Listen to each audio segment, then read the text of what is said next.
In the 1920s, we were still out on the land. We were still very much connected to just daily in the pursuit of the animals that we hunt for our food.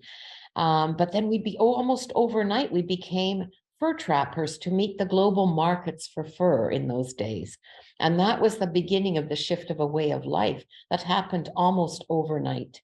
Our spiritual practices were taken away, our drum dancing, our throat singing, the shamanism, all the very powerful spiritual practices that we had. And the religion came in and took all of that away as taboo. And so that was, again, the beginning of the breakdown of our own Inuit strength in society.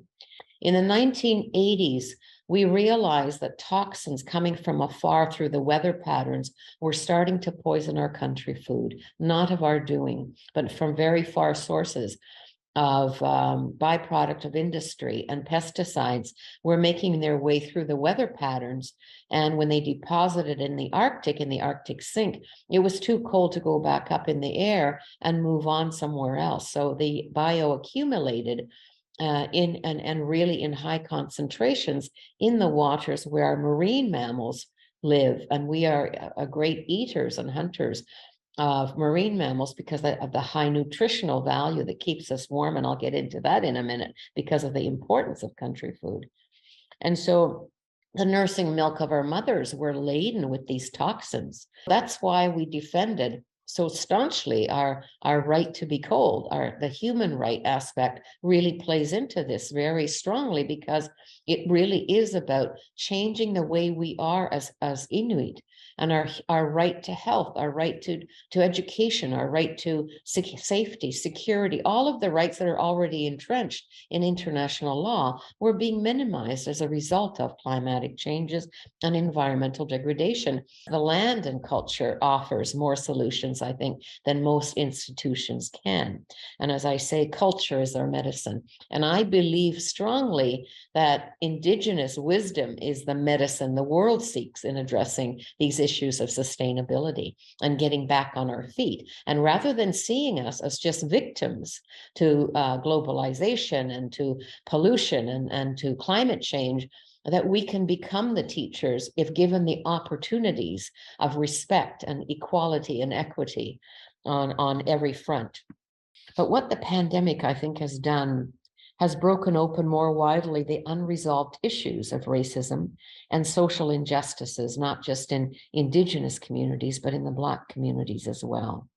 And we cannot be blaming just one country or one virus for what's happened to us, because there will be more driven by climatic changes. It is more about what we have been doing for decades upon decades to the habitat of all wildlife in the world. And we need to be thinking bigger in terms of what do we need to do as a common humanity. Leadership, to me, means never to lose sight of the fact that the issues at hand are much bigger than oneself. And leadership is about working from a principled and ethical place within oneself.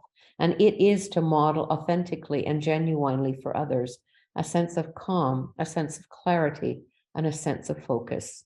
And leadership is to always check inwards to ensure one is leading from a position of strength, not fear or victimhood. So one does not project, I should say, one's own limitations onto those you are modeling possibilities for. Once you know this information about the North Inuit and how we all connect, don't be on a mission to save us. That is the root cause of the problems that we face, is that we were given no sense of our own wisdom to deal with the issues at hand, and that we were not given the voice to be able to address these issues from our perspectives, that we were overly controlled and that we were oppressed and suppressed. So being on a mission to save us is not the answer. What I say is start with self.